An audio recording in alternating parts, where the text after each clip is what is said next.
आजिकाली दुनिया रे प्रेम प्रतारणा धोकार नग्न चित्र दिनकु दिन बढ़िबारे लागिछि। एमिति एक घटना आज देखा मिली संध्याराणी क्षेत्र में जहाँकर घर पुरी जिलार पुरी सहर में संध्याराणी मल्लिक जे कि जगन्नाथ मंदिर सामने दीप दुकान करी चले। आज को 12 वर्ष तले संध्याराणी देखा होइथिला बुलू भोई सांगरे। बुलू घर जगतसिंहपुर जिला बालिकुदा ब्लॉक आलभर ग्राम से दिन ठारू बुलू और संध्याराणी परस्पर एकाठी रही आसुथिले, किंतु एपटे बुलू भोई विवाहित होई मध्य संध्याराणी कोनोसी सुराग पाइ नथिले। दीर्घ 12 वर्ष एकाठी रहिले मध्य संध्याराणी कोनोसी दिन बुलू घर को न आसिबा गोटे बड़ प्रश्नवाची सृष्टि करिछि।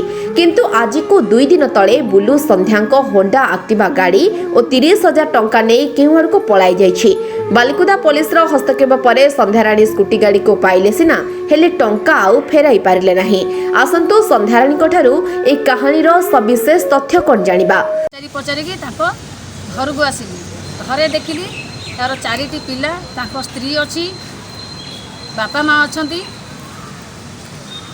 ताको स्त्री बापा माँ मते मारपीट कले, बाड़िया पिटा कले, गाड़ी क्लोज कले, नात गुईठा जाबडा पकई देले। ताको ग्रामवासी मते रक्षा कले सहित मु बालिकुदा थाना रे अभियोग कली। अभियोग कला करे बालिकुदा थाना न शुणिला परे मु डीएसपी सार पाखक आसीथिली। डीएसपी सार पाखक आसिला परे डीएसपी सार मते बालिकुदा थाना को पठेई थिले। बालिकुदा थाना रे मो कथा 3 दिन काल बसिला परे मोर कोनस कथा से सुनिलेनी।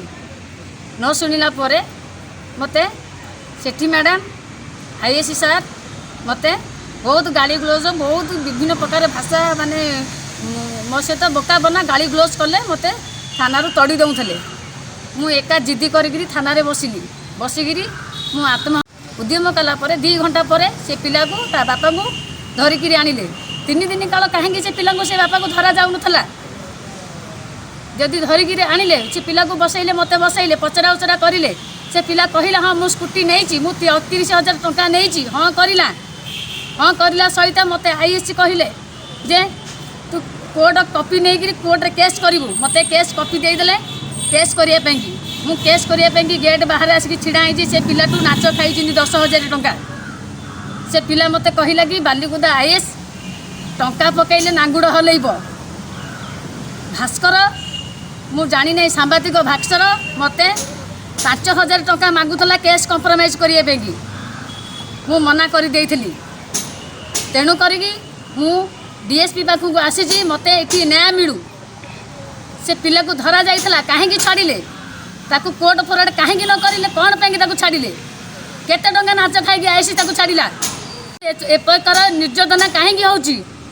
आमे जदि सरल सुजोग जदि आम सरल सुजोग उंटेगिरी आम सहित एमि अन्याय काहेकि होउची। तेणु को ता विचार करा जाऊ।